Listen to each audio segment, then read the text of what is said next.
घटोत्कच की कहानी महाभारत के सबसे रोमांचक और भावुक प्रसंगों में से एक है। यह कहानी वीरता, मायावी शक्तियों और बलिदान का प्रतीक है। घटोत्कच केवल एक योद्धा नहीं, बल्कि एक ऐसा नायक था जिसने अपने परिवार और धर्म के लिए अपनी जान कुर्बान कर दी।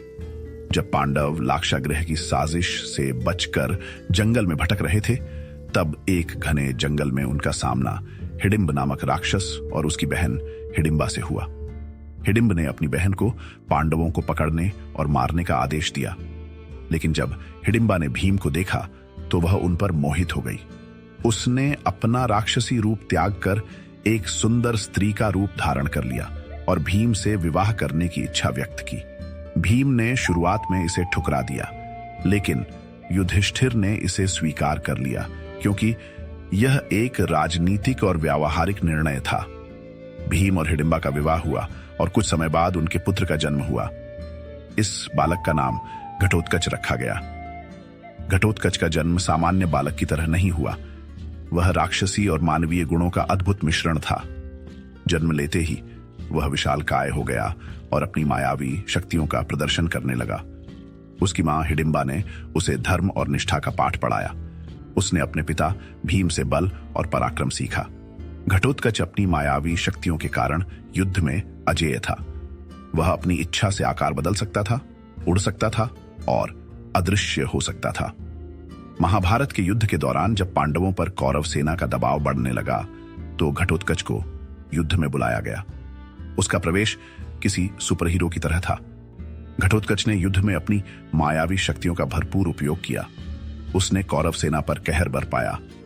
कभी वह विशाल रूप धारण करके सैनिकों को कुचल देता, तो कभी अदृश्य होकर दुश्मनों पर हमला करता। उसकी माया से कौरव सेना में हाहाकार मच गया। घटोत्कच के आतंक से परेशान होकर दुर्योधन ने कर्ण से कहा, इस राक्षस को रोकना होगा, वरना हमारी सेना खत्म हो जाएगी। कर्ण के पास इंद्र से प्राप्त वसवी शक्ति नामक दिव्य अस्त्र था, जिसे वह केवल एक बार ही उपयोग कर सकता था। दुर्योधन ने कर्ण से आग्रह किया कि वह इस अस्त्र का उपयोग घटोत्कच को मारने के लिए करे। कर्ण ने भारी मन से यह निर्णय लिया, क्योंकि वह इसे अर्जुन को मारने के लिए बचा रहा था। लेकिन परिस्थितियां ऐसी बन गईं कि उसे घटोत्कच पर यह अस्त्र चलाना पड़ा। जब कर्ण ने दिव्य अस्त्र का उपयोग किया, तो वह सीधे घटोत्कच पर जाकर लगा। शक्तिशाली अस्त्र के प्रभाव से घटोत्कच घायल होकर जमीन पर गिरने लगे, लेकिन मरते समय भी उन्होंने अपनी बुद्धि का उपयोग किया। घटोत्कच ने अपनी विशाल देह कौरव सेना पर गिरा दी, जिससे हजारों सैनिक मारे गए। मरने से पहले उन्होंने मुस्कुराते हुए कहा, मेरा बलिदान पांडवों की जीत को सुनिश्चित करेगा। घटोत्कच की मृत्यु ने महाभारत के युद्ध में निर्णायक मोड़ ला दिया।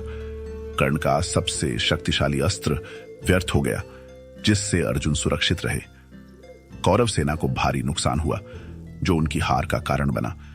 घटोत्कच ने अपने बलिदान से यह साबित कर दिया कि सच्चा नायक वही है जो अपने धर्म और परिवार के लिए प्राण दे सकता है। घटोत्कच की कहानी वीरता, निष्ठा और बलिदान की अनोखी मिसाल है। उनका जीवन और बलिदान यह सिखाते हैं कि सच्चा योद्धा वही है जो दूसरों की भलाई के लिए अपने प्राणों की आहुति देने से भी पीछे न हटे। घटोत्कच का नाम महाभारत के इतिहास में हमेशा अमर रहेगा।